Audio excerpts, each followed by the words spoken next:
그때에 예수께서 성령에게 이끌려 마귀에게 시험을 받으러 광야로 가사 40일을 밤낮으로 금식하신 후에 줄이신지라.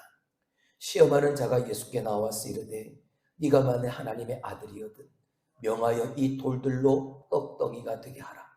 예수께서 대답하여 이르시되 기록되었을 때 사람이 떡으로만 살 것이 아니요 하나님의 입으로부터 나오는 모든 말씀으로 살 것이라 하였느니라 하시니 아멘.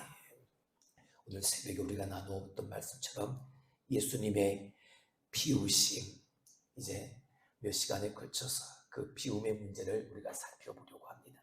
오늘은 그 첫 번째 비움, 먹는 문제, 탐식에 대한 문제를 우리가 살펴가 보려고 합니다. 여러분, 중세시대의 교회 안에서 7가지의 치명적인 죄에 대해서 가르쳤습니다. 그 7가지 치명적 죄 중에 들어가는 것이 바로 탐식이었습니다. 교만, 시기, 분노, 나태, 탐욕, 정욕, 이 7가지의 죄가 하나님 앞에 나아가는데, 하나님의 백성으로 살아가는데 교회 안에서의 믿음의 공동체 안에서 반드시 버려야 될 가장 큰 죄라 그렇게 가르쳤지요. 모든 문제는 그 시작은 인간의 끝없는 욕망에서부터 시작되어집니다. 과유불급, 지나침은 미치지 못함만 못하다.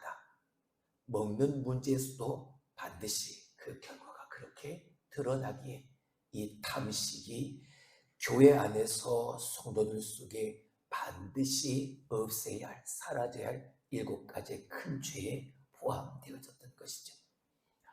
얼마 전 코로나나 사스나 또 메르스 같은 전염병이 창궐했을 때 그것이 지나가고 난 후에 중국 과학연구원 공동연구팀이 발표한 것을 보게 되어지면 이러한 전염병, 메르스나 사스나 코로나와 같은 전염병의 원인은 박쥐와 같은 이 야생 동물을 날것으로 먹는 습관에서 비롯되어진 감염일 것이라 그 감염의 그 원인이 그렇게 거기에 있다라고 발표를 한 것을 본 적이 있습니다.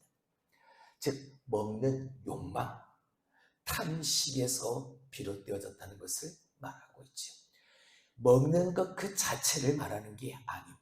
근데 그 먹는 것에 나의 인간의 욕심이 들어가다 보니까 그 먹는 것으로부터 말미암은 죄를 짓기 시작을 했다는 것이 문제가 되는 것입니다. 모든 인간들의 마음속에 있는 욕망 중에 하나가 바로 탐식입니다. 탐식은 이미 우리 가운데 비정상적인 방법으로 먹는 것을 즐기는 것과 관계되어져 있다는 것이 이게 중요합니다. 예를 들면 미국 프랑스의 3대 요리에 꼽히는 것 중에 하나인 푸아그라라는 요리가 있죠. 이것은 거위의 간을 가지고 요리를 한 요리입니다. 이것을 먹는 것 그 자체를 말하는 것이 아니라 이 요리를 만들어내기 위해서 살아있는 거위에 대한 인간의 가학, 인간의 비정상적인 모습이 들어있다는 것이 이게 문제인 겁니다. 이 거위의 간을 얻기 위해서 거위를 학대하는 것으로부터 시작이 되어지는 것이 문제라는 거예요. 이것뿐만이 아니라 우리나라도 마찬가지예요. 곰의 웅당, 그 쓸개즙을 얻기 위해서 곰을 사육했던 그 이유가 곰을 키우려는 그것 자체가 목적이 아니라 그 곰 안에 있는 쓸개즙을 내가 먹기 위해서 그 곰을 얼마나 학대했던 그것부터 문제가 발생한, 거기서부터 죄가 시작되어진다. 인간의 욕심으로 말미암은 결과로 초래되어진 것이기 때문에 탐식의 문제는 이처럼 인간의 욕망과 깊은 관계가 있습니다. 그래서 예수님이 40일을 줄이시고 난 후에 가장 처음 받으셨던 시험도 바로 이 먹는 문제였던 거죠. 오늘 본문의 3절 말씀을 볼까요? 시험하는 자가 예수께 나와서 이르되 네가 만일 하나님의 아들이거든 명하여 이 돌들로 떡덩이가 되게 하라.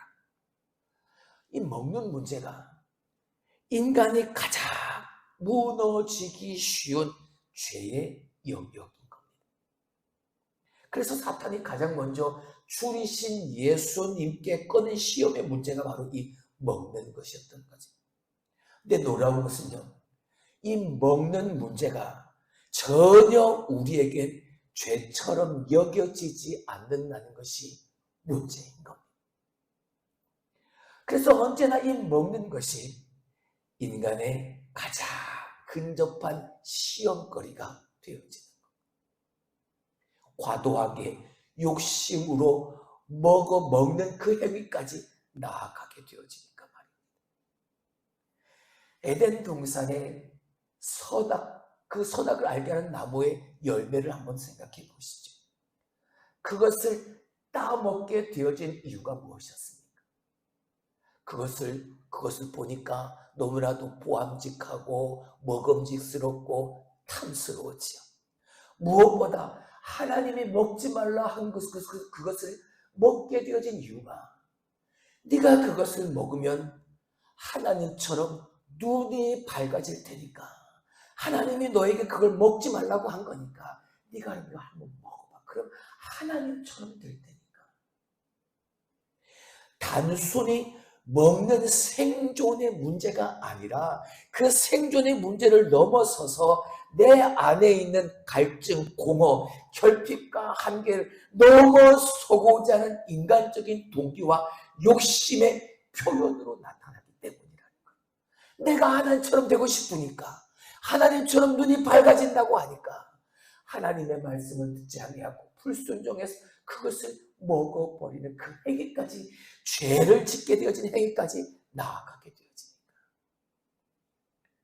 언제부턴가 사람들은 닥치는 대로 먹기 시작했습니다. 비정상적인 것으로 먹는 그것을 심지어 즐기까지 합니다. 더 큰 문제는 조금 전에 말씀을 드렸던 이것이 단순히 먹는 문제가 아니라 이 먹는 것을 통해서 지위가 생기고 권력이 생기고 부와 사치의 상징으로 드러나기 시작했다는 것이 이게 문제인 거죠. 단순하게 보이는 먹는 문제가 사람들 사이에 강력한 단절과 분리를 만들어냈다는 것이 이게 문제인 겁니다. 내가 더 많이 먹고, 내가 더 많이 가지고, 내가 더 탐식하고, 내가 더 욕심을 부리는 것만큼 다른 사람은 더 가난해지고, 다른 사람은 더 먹지 못하고, 지나친 음식과 미각의 그 쾌락적 축으로 말미암아 내가 이 정도까지 먹을 수 있는 사람이야, 내 지위가 이 정도라고 구분을 짓고 경계를 만드는 그 원인이 되어지니까 그것이 문제인 거예요. 이것이 바로 탐식이 가지고 있는 죄성인 겁니다. 먹는 문제가 사탄의 도구로 얼마든지 쓰여질 수 있다는 것. 오늘 주님이 주의 시험에 가장 첫 번째로 시험을 받으셨던 그 시험이 먹는 문제였던 것처럼 말입니다. 그렇다면 먹는 것이 왜 문제가 되는 것일까? 누누이 반복해서 지금 말씀을 드리는 거지만, 먹는 것에서 내 이 생존을 넘어서서 내 자신의 채워지지 않은 그 공허를 채우려는 내 안의 욕망, 그 죄성을 그 먹는 것을 통해서, 그 행위를 통해서 만나기 때문인 겁니다. 주님이 이 먹는 문제의 반응을 우리는 기억해야 합니다. 사탄의 이 처음 시험에서 주님이 어떻게 반응하셨는가 우리는 기억해야 하는 거예요. 4절의 말씀을 볼까요? 예수께서 대답하여 이르시되 기록되었을 때 사람이 떡으로만 살 것이 아니요 하나님의 이름으로부터 나오는 모든 무엇으로? 말씀으로 살 것이라 하였느니라 하시니 아멘. 여러분, 먹는 문제를 절대 가벼이 여겨서는 안 되는 겁니다. 욕망 중에서 이 먹는 것만큼 그냥 자유롭게 내버려 두는 것이 없습니다. 하지만 그냥 내가 내버려둔 이 먹는 문제가 죄된 욕망으로 발전할 수 있다는 사실을 기억한다면 우리는 먹는 문제 이 하나도 절대 가벼이 여기서는 안 돼요. 그래서 우리가 이 사순절 40일 특별 새벽 기도회를 지내면서 내 안에 먼저 비워야 할 첫 번째의 욕망, 그것은 바로 먹는 것, 탐식의 문제라는, 여러분 말씀을 드렸듯 먹는 것 그 자체가 문제가 아니에요. 근데 그것을 먹기 위해서 인간적인 어떤 내 욕망을 채우기 위해서 내가 넘어서지 못하는 그 선을 내가 넘기 위해서 내 욕망을 채우기 위해 내가 한 행위로 이어진다면 먹는 문제도 얼마든지 죄가 되어질 수 있다는 사실을 우리는 기억을 해야 한다는 것입니다. 하루 한 끼 정도 금식을 해보시기를 바랍니다.